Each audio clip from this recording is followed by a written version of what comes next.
Dystopia warning, don't know why I try and lube you up, you know it's going to be bad, don't you? As you know, they inexplicably made Lynn from HR Prime Minister. Someone who is the human and political equivalent of thick-cut white bread. She's a dry-ass meal deal. And she's also just as corrupt as Johnson. The woman in charge of solving the energy crisis took 100 grand in donations for her leadership campaign from the wife of a BT executive, and she used to work for Shell.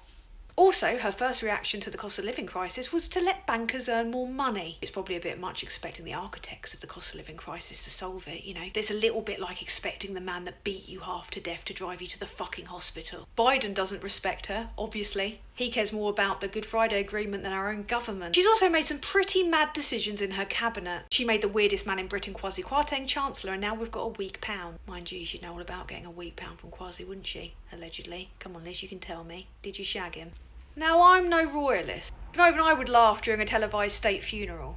What the fuck? Nor would I let the richest pay less tax. I also wouldn't blame benefit claimants for everything, because, you know, they're not the people hiding their taxes in offshore fucking havens, are they? Another mad decision was making Theresa Coffey, aka Dudley Moore, Health Secretary. Apparently it was taking her too long to kill people at the DWP, so she was allowed to go fully shipman on the NHS instead. Her voting record would make Myra Hindley blush. People are dying in ambulances outside hospitals, the people that are lucky enough to get an ambulance. We have no mental health service. They give themselves pay rises, but not our nurses and doctors. Do you want to know what her priority is? Her number one priority? Telling health workers to stop using the Oxford comma.